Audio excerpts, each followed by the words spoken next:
pleasure to have you here in NIT with us. We have the vocalist Prasanna Venkataraman sir with us. He's just given us a wonderful concert today, and I thought I could pick his brain for a few more insights about his training and his musical journey. So first, I'd like to ask a little bit about your gurus and your musical training. So you've been trained by illustrious gurus. You have had the pleasure of being trained by Sri T.R. Balamani and the legend Sangeet Kalanidhi T.K. Govindarao sir. So in today's day and age, where a lot of people are more interested in Carnatic music, we see a lot of people who are into online learning. Some youngsters even try to self-learn, or there is a lot of changing of gurus. Sure. So even at your stage, at such an advanced stage of performance, you still are under the guidance of currently under Sanjay Subramaniam sir. Yeah. So could you tell us a little bit about the importance of a guru in the musical learning of Carnatic music? Absolutely.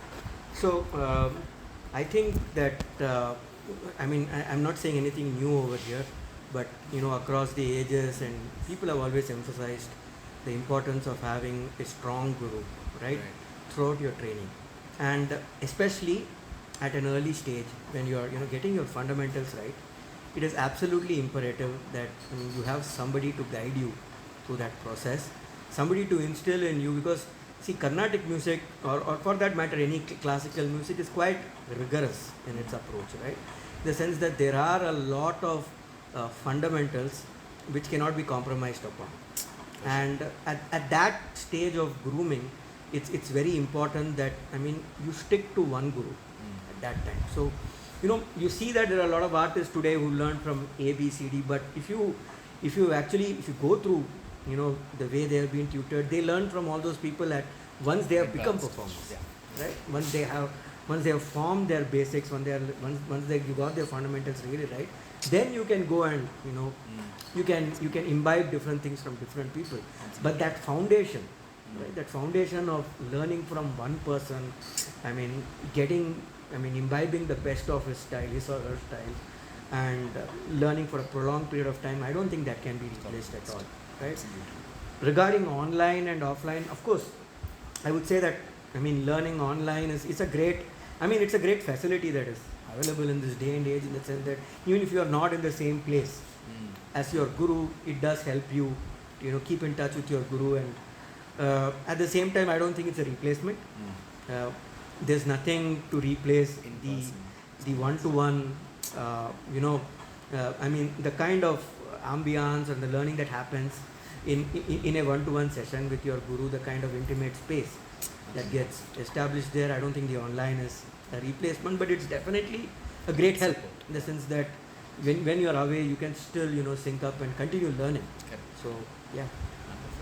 And also, sir, since you've been trained by different gurus in the past, I wanted to specifically ask you, how was the experience of learning from a scholar and a musicologist like T.K. Govindarao sir, who's so revered, different from learning from a musician like Sanjay Subramaniam sir, who's so more performance oriented? How is the experience different, sir? Yeah, so first of all, I guess even there's one thing that Govindarao sir used to hate to be called. Okay. And if you called him a musicologist, then he would say, oh no. Musicologists are people who go and talk about theory, and he used to hate this concept of talking about music. So while I learned from him at a stage when he was past his performing times, he very much considered himself a musician first, of course, and not a musicologist. So that way there wasn't so much of a difference.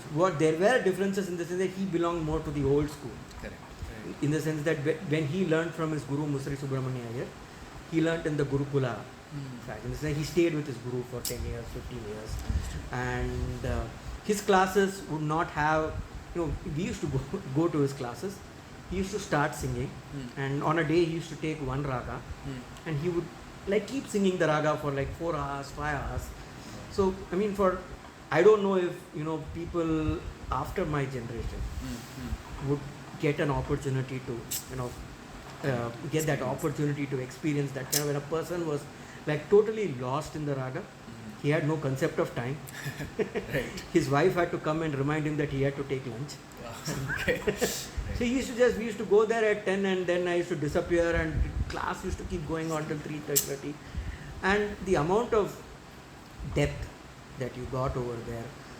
In today's world, maybe you may think that how many compositions that I learned from him, not many. If you were to quantify it and say that how many compositions did you learn from him, I wouldn't say much, because he would start off one composition, then he would start singing Neravel in that composition. That would go on for 1.5 hours. Then he'll say fine enough, and then he'll go to something else. So he was like that, and the amount that you got to imbibe, amount of depth that you got on a raga, amount of insights that you got onto the raga were compositions you could learn later. And so how was Right? Sanjay sir's? But Sanjay sir was like entirely different, right? He's kind of a modern guy, and he has had the opportunity to learn from all these people. So he's imbibed all that stuff, right? And from him I learnt a lot about. He's basically a great raga musician in the sense that he can. Again, that's why I said that I didn't see too much of a contradiction between the two. Both of them, primary importance was looking at a raga in a melodic form, and trying to be as creative with a raga as possible. So Sanjay sir was of course again a very modern person. His classes again were more informal. In the sense that you just went there, and he used to be in a half pant, we used to also go in a half pant. But none of the rigor was compromised. Of course. So it ended on that. So yeah, it was very refreshing, learning from two people of two different generations, but whose core approach to music was still so similar. Right? There was no contradiction. Interesting. So we are in NIT Trichy. We're all engineering students. I was also an engineer. Exactly. I was just coming to that. I still am an engineer. I work for Qualcomm. Oh, wonderful. Okay. Yeah. So I wanted to ask you, having pursued an MTech at IIT Madras, it's a very coveted, prestigious course. I think at the time you must have already been a active performing musician and things. So how did you sort of, even as undergrad students, we struggle to keep up with our other activities in academia and music interest. Yeah. How did you juggle your time, and how did you carve and find time for both of these different pursuits? Yeah. So I guess it's a question of passion, right? If you're passionate about music, for me it was very clear. I had my acads and I had music. So there were only two things that I was really into at that point. And I think that if you all look at your own lives and you ask yourselves this question, that do I have time to follow one other passion other than my academics? If you ask yourself a serious question and kind of try to give an honest answer, then the answer would be yes. Are you studying 24 hours a day? Are you studying? You're not even studying. I guess your academic activities and all take around 8 hours of a day.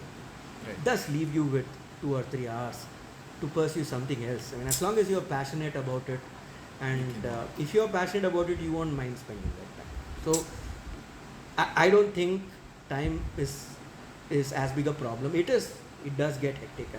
I would be dishonest to myself if I said that during semester exams, during assignments, it didn't get hectic. Yes, it got hectic, but you will find a way.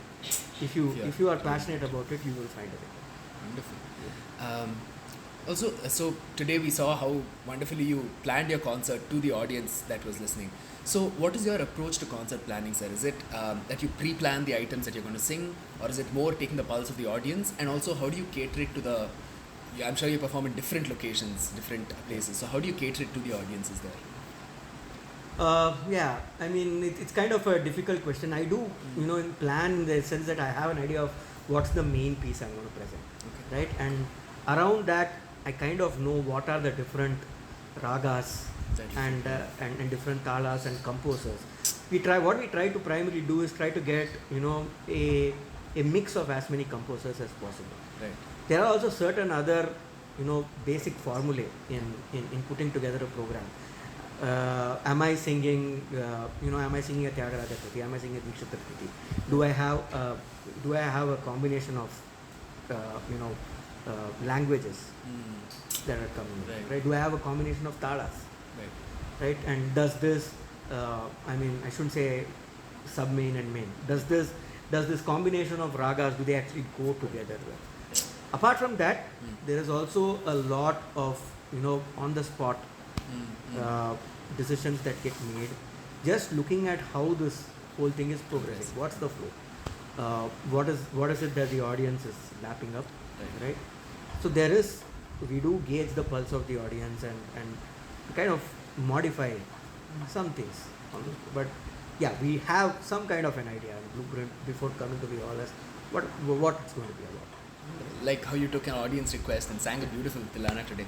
Whose composition was that, sir? Yeah, that was actually, that I should have announced. That's a composition of Thanjavur Kalyanaraman, sir. Oh, Right? that's Kalyan. The great musician Kalyanaraman. Yeah. To wrap up, sir, just one last question. Sure. So, like you performed to a general audience of undergrad students and mixed of people today. How do you think our digital Carnatic music can be taken to a younger audience? Even when I go to Margari Kacheris, I see the demographic being more of an older crowd. Yeah. So how would you say we can take it to a younger audience? And also secondly, how would you take it to and not essentially a connoisseur audience, an untrained listener? How can they start to appreciate some art form that is so intricate and traditional? What are your thoughts on that, sir? Yeah, so it is, what your question is entirely valid. The demographic that listens to Carnatic music is still, in the age group that is like above 40 or above 50. One thing is, Carnatic music is never going to be the in thing. Right? Okay. At the age of, when you are like in your teens, you generally kind of float around with the crowd. Right? Whatever is the thing happening, the hot thing happening, you like to take to that, yeah. You take to that. But on the other side, there is always a set of people, when they realize that there are good things in life, which are not really the most popular thing. So, I definitely think that Carnatic music is always going to have a niche audience, right? And if we can keep it that way, right, then we would have done a great job. It's always had only a niche audience, any form of classical music.